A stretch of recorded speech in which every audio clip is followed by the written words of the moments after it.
Niloloko mo lang naman sila. Hindi naman niloloko. But you use their natural curiosity to their advantage.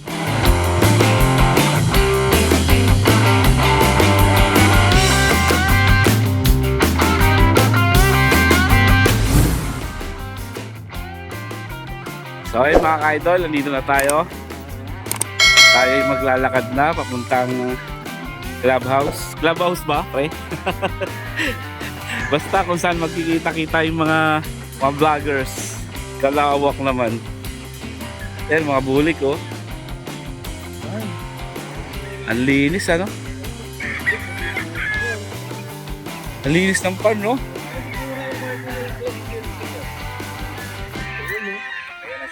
Ay sila, naghihintay na sila. So ito, linis oh.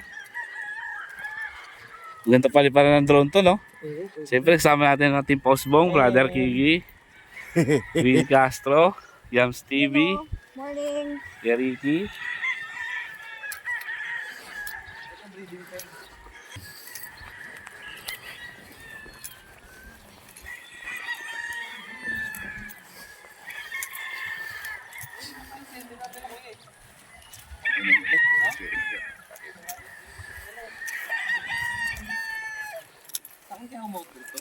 Yan, dito.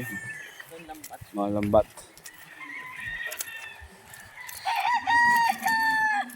Ay, meron nga ngayon.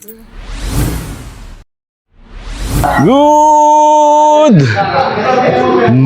morning! Actually, hindi na good morning. Good afternoon na.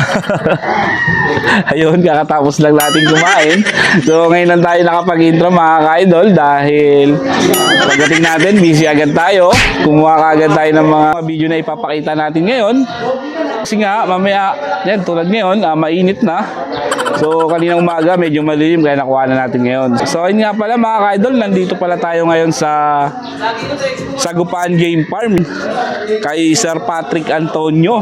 Wow. Siyempre, bukod sa interview, mag-iikot din tayo sa kanilang farm. Pero yung ibang ano dito, hindi pwedeng puntahan. Kaya yung mga napuntahan lang natin ngayon dito, ay ayun lang ang makikita nyo. Siyempre, kasama ngayon ng Team Postbong. At hindi lang Team Postbong, mga ka-idol ang kasama natin ngayon. Meron tayong mga vlogger na kasama ngayon.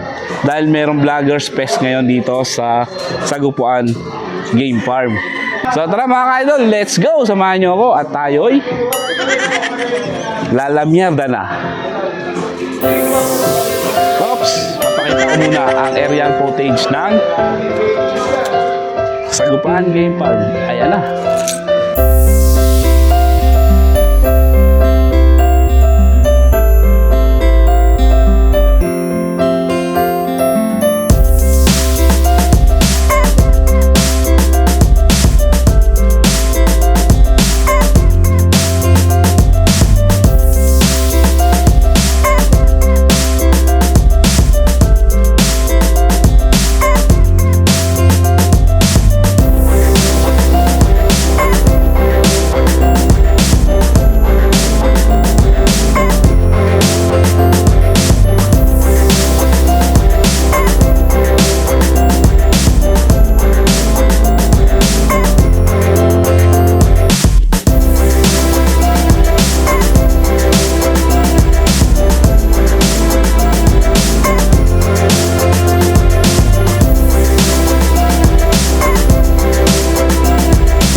Itong area na to sir, ito yung mga pang... Ayan, ito yung kanina sabi ko ng off-limits tayo dito kasi ito, meron tayong next week na malaking kung saan ang entry fee ay isa. Yeah, basta isa, alam mo na yun. Pwede lang natin... Big event. O pwede nyo kuha naman yan. dito. Hindi natin pwede babain para hindi sila maabala kasi 1 week to go na lang sila. Ayaw na abala eh. Yan, meron kami mga binabae. Hindi kami naglalaban ng binabae. Panguli lang talaga yan. Parang di gumigiro. Oo. Ano yung ginagawa ninyo because it's Yan ang gusto rin ni Airpat eh. Lumaki ang community. Opo. May iwasan yung mga intriga, whatever it is. Kaya ako sinabi ko, sa akin, don't get me wrong, Frank Burin is a friend of ours. Diba, yung nga lang, may mga tao na, kaya sinabi ko lang kanina, you don't have to put it out, but diba, sinabi ko lang na, ang una talagang Pinoy na nag-walo, si Airpat. Oo. Iba kasi, parang ano na eh, mali yung sinasabi. So, yung sa mga maniniwala doon, magmumukhang abnormal. Mali na impormasyon nila. Di ba? Wala naman. I'm proud na nagagawa nga nila yun. Basta sa amin, we want the industry to grow bigger, happier, mas competitive. Hi guys, magandang araw at kasama niyo na naman ako ulit. It's your boy Kigi at may matindi. Grabe, sobrang tindi ng kasama natin ngayon. Isa sa mga bloodline ng legendary. Malalaman niyo kung sino. Ito ngayon, ang co-host natin ay si Sir Tony Antonio. Sir Tony Antonio. Yan. Ayan, maraming salamat sa ano parang team ninyo ulit? Team Pausbong, sir. Team Pausbong. Yan. Dito and of course welcome dito sa Sagupaan and of course I consider you as part of Team Sagupaan also. Yes, ba? Ayan. So anyway, dito ano bang atin partner? Salamat. Kasi ngayon lang ako nakakita ng breeding pen na may damo na ganito. Sir Tony, ano po ba ang purpose natin? Bakit meron Okay, ganito? dito I will not get too much into details kasi Tama po. isa sa mga topics namin pagdating ng nagsasalita si Airpat at kami during the parang class sa school ng Sagupaan, we totally explain anong ginagawa to. Pero unang-una, hindi po ito breeding pen. Mukha lang. Mukha At lang. ito tinatawag namin grass pen. Grass Okay? pen. Dito kadalasan nagpapahinga manok o ginagawa rin namin silang running pen. May kasama silang kapartner para habulan sila, para na-exercise sila. So it's a grass pen. Iba pa po yung bukod pa po yung aming mamaya bilhin ko kayo doon, yung aming flying pen. Pakita ko rin kung ano yung itsura ng flying pen. So hindi po to flying pen, grass pen, more of like running pen nila, pahingahan nila. Kung makita mo yung manok sa loob, wala siyang tali. Diba? So nawawala yung feeling of constraint niya. Mas wild na wild yung pakiramdam niya. Parang nasa free range siya. Diba? Parang psychological training din yun. Ayan siya. Ayan. Sobrang solid na ito. Sir, kasi yung iba napapansin ko sa mga farm na nabibisit po namin, parang what you call this, lupa yung gamit nila or buhangin. Ang kaibahan po ba nun, sir, is parang pampatigas po ba yun ng paa para... Hindi naman. Wala naman sa simpatigas ng pa. Siyempre, sa amin lang is swerte, maraming damo dito para may carpet. Para iwas tibak din yung mga manok natin. Diba? Kasi minsan naman, pag matigas na lupa, doon nag-umpisa ang tibak. Tibak. Diba? Hindi yung tibak na sinusuot, ha? Yung sa paa. Oh, yun isa pa. Linaw ko lang. Yung ginagamot, guys. Yung minsan mahirap gamutin yun eh. Kawawa naman. Nagpaparang elephant check. Para siyang para siyang yung may mata. Nagiging caution is yung constant na mayroong abrasion, may naapakan ng matigas. Kaya as much as possible po, tawag dito, we keep it na meron silang damo. Pero sa advice ko lang, sa mga baguhan na wala naman ganyan eh. Tingnan mo na lang na hindi matigas masyadong inapak-apakan or cording air na manok mo para dinide-develop yun. Para makaiwas tayo sa tibak. So guys, yan, natutunan natin ngayon ang magandang explanation ni Sir Tony para makaiwas tayo sa tibak. Kasi yung iba followers natin na wala naman silang facilities na ganito kalaki, at least nalaman natin na para maiwasan ng tibak, maganda yung malambot yung maapakan ng mga estudyante natin. Lalo pagdating sa exam, smooth na smooth ang galawan. Diba, sir? Tama.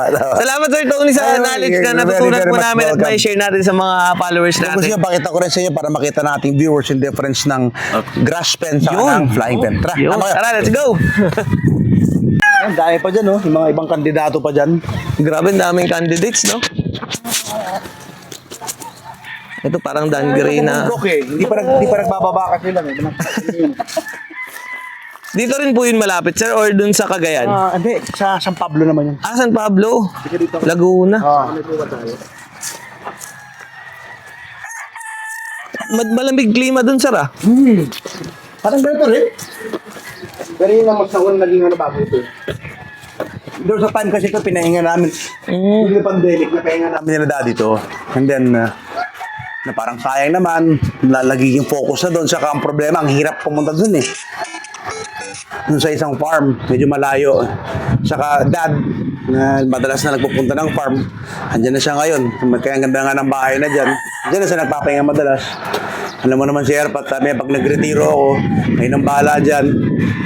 Alam mo na kung ano ko hanapin. Ito na raw. Ayan, so ito. Ito. Best friend kumpare ko. The War Horse. Kay Oliver. Ayan. Wow! Okay. Ito yung mga kapatid ng mga ginagamit natin. Yung mga gray. Ayoko na sabihin 24-24 na yan. Ano na ba basta gray. Okay? Okay, yan. Ito yung mga bullocks natin. Dito, dyan sila. And gaya na sabi ko kanina, ito yung mga roundheads natin na meron tayong mga sweater crosses, which is yung mga dink. Ayan. Ding. Kaya. Makita yun, para makita nyo naman Ito siya. kaya. Ayan, oh. Grabe ang pogi ng manok. So ngayon, ito yung mga kandidato na ilala natin in the very near future, big Kasi nandito sila ngayon sa tinatawag rin buhangin or flying pen. Tawag dito para may exercise sila. Bakit buhangin ng baba? Para, di ba naranasan nyo na magtumakbo sa sa beach? Di ba? Ang hirap. So, dumadagdag ng bigat yan. Exercise sa legs nila. And of course, yan, mga nasa, if I'm 6'1", ang tangkad ko, mga nasa 7 feet yung taas nung tuntungan nila. Ng fly.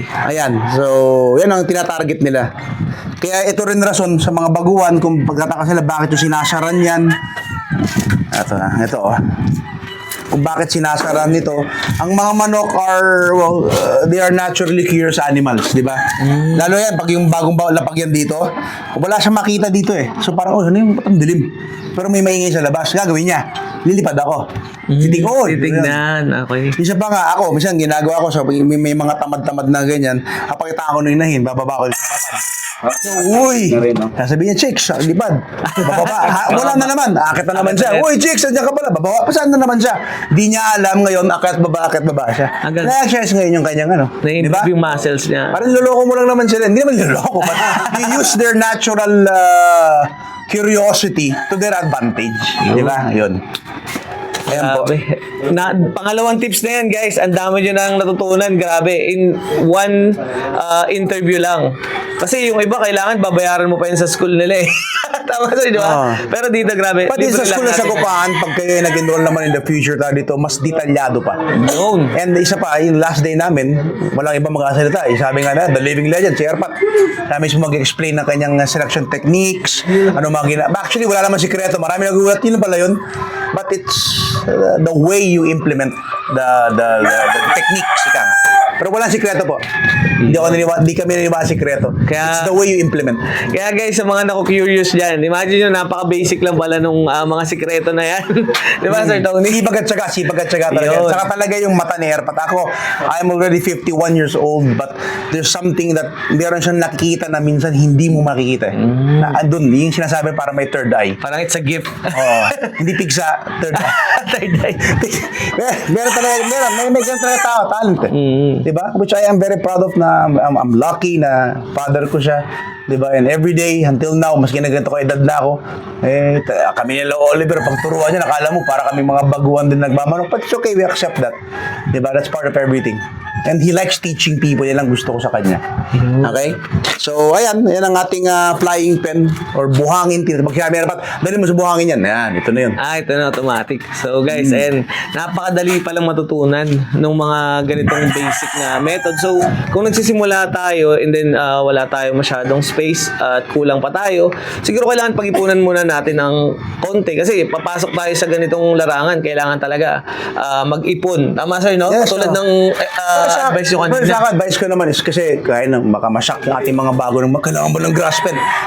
It is part of our regimen. Kasama sa aming training nga yung pag-grass pen. And fortunately naman po, meron po tayong konting extra space kaya nakakagawa tayo ng ganyan. Sa mga kulang ng lugar, a nice decent flying pen na ganito would be sufficient enough. Kasi gaya na sabi ko niya, tignan nyo lang, ibistayin yung buhangin ninyo na hindi mahalo ng bato-bato. Diba? Tibak ang abutin ng manok natin dyan. Kakaapak na matitigas. So, ayun ito, talagang Pinoy yung mga buhangin, walang bato-bato sila. So, nandito naman tayo mga ka-idol sa mga cording area. So, ipapakita naman natin yung mga manok nila rito. Kung ano-ano bang mga... Actually, hindi natin kabisado yung mga bloodline dahil hindi pa tayo ganun galing sa mga bloodline. Actually, wala talagang alam pa. Pero ipapakita ko na lang kung ano yung mahagip natin sa ating camera. So kayo nang bahala kung anong klaseng mga bloodline to. Ayoko naman kasi magmarunong dahil mahirap. Dahil wala tayong ganun kaalam pa sa mga manok.